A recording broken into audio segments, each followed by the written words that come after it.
When you swallow up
swallow up.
The United States as a company, and they made the President of the United States the Chief Executive Officer, and they made the representatives of Congress managers.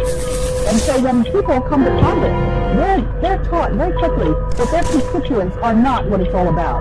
What it's all about is for them to get on the dole of the federal government, which is there to enslave the people who live in the United States. That's what that is.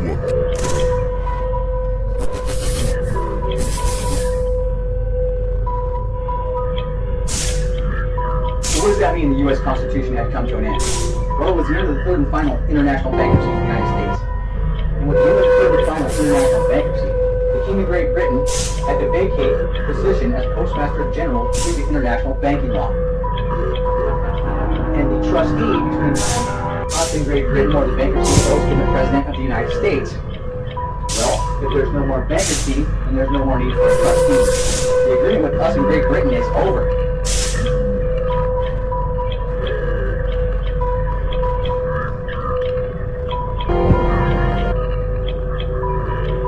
So, no bankruptcy, no trustee. So in 1999, there should not have been a presidential election.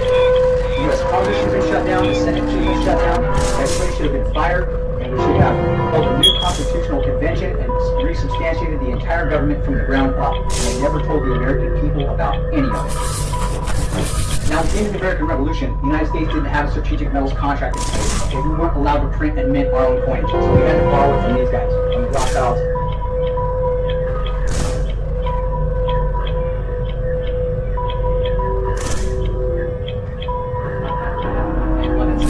Authorized by the Crown, because the Crown has a strategic metals contract in place, and that's what we can use. In 1933, with the Great Depression, actually 1929, is when the beginning of the third and final international bankruptcy had started, at the end of the second had come to an end. Because we were borrowing money from these guys over here, we're now in usury with this system.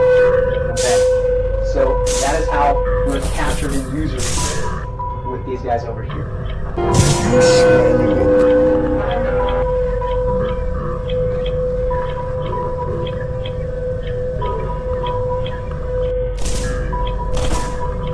We're using their money. We're not allowed to make or create our own. As a matter of fact, we're borrowing it and paying it back with interest in hard natural assets. Okay, all of this is going somewhere, okay? This is all going back to David Winnower and Russell J. Gould and what they have done to the planet that we need to be made aware of. But before we get into that, you have to understand what it was they ran headlong into, that they had no idea what was going on the planet, okay, that pretty much stopped what they were doing right in tracks, and vice versa.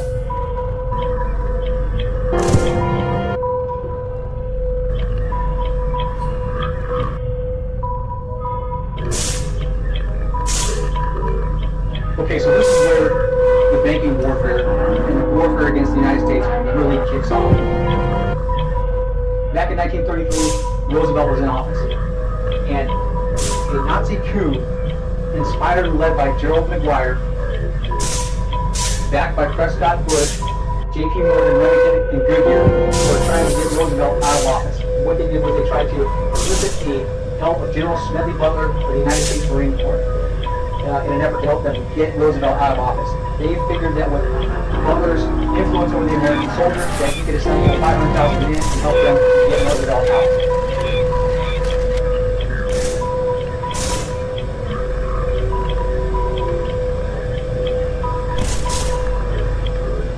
Let me warn you, and let me warn the nation against the smooth evasion that says, of course we believe these things. We believe in social security. We believe in work for the unemployed. We believe in saving homes. Cross our hearts and hope to die. We believe in all these things. But we do not like the way the present administration is doing them. Just turn them over to us. We will do all of them. We will do more of them. We will do better, and most important of all, the doing of them will not cost anybody anything.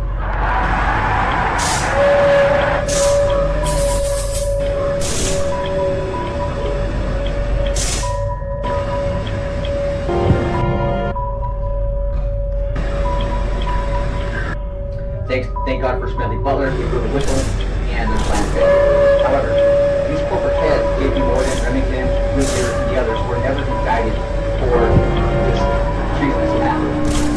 And so, it continued on in the shadows. From there, it's been one long-range orchestrated event to get these guys into the White House. 2 years later, Eisenhower comes to the office. And under his watch, the CIA gets set up.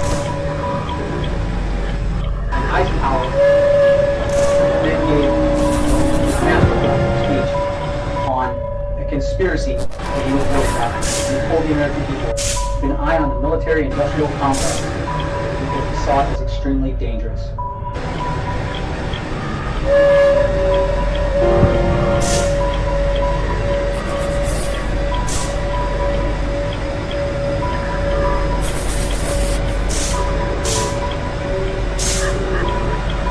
Throughout America's dominion,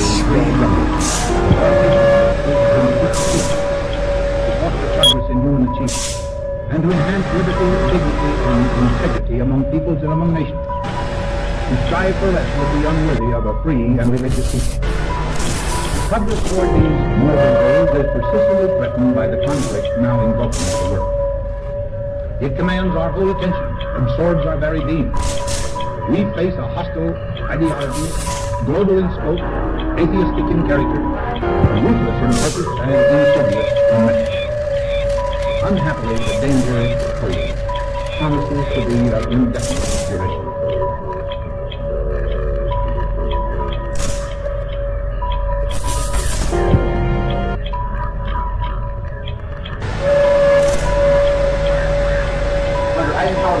The five-star trust was set up by the CIA. The five-star trust consisted of 5 top men, those being George Sr., Ahmad, General Edward Lansdale, William Colby, and General Robert Mark. Those were the 5 guys that ran the five-star trust for the CIA. And what the five-star trust was,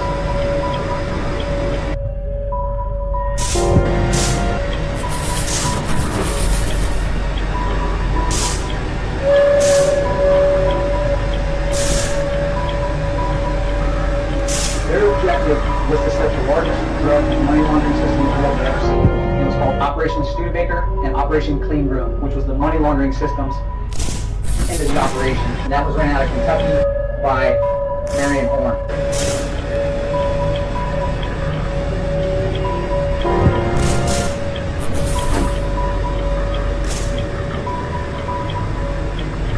A gentleman named Marion Horn.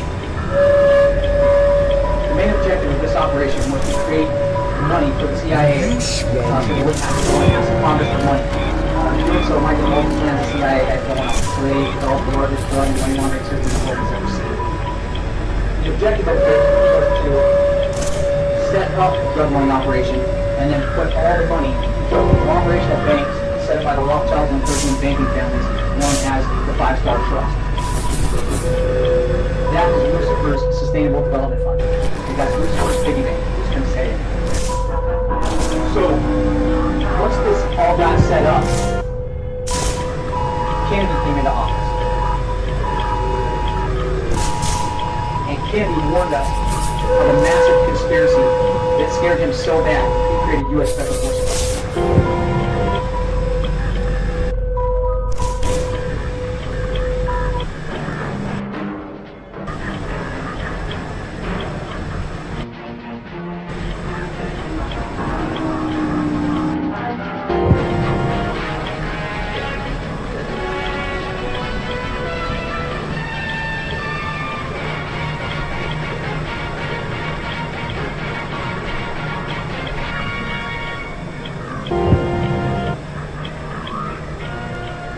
Some people have a deep, abiding respect for the natural beauty that was once this country. And some people don't. People start pollution, people can stop it. Write for Pollution Booklet, Box 1771, Radio City Station, New York.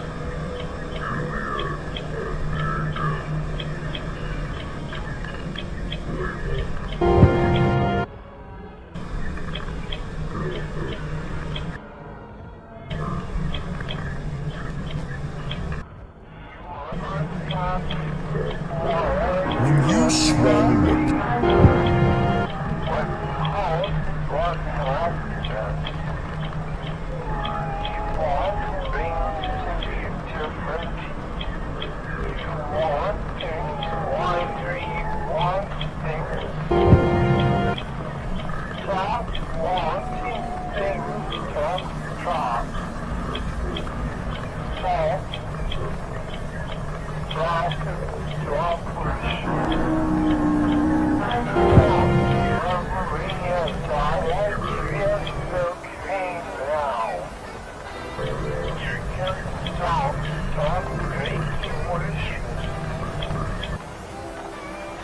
Very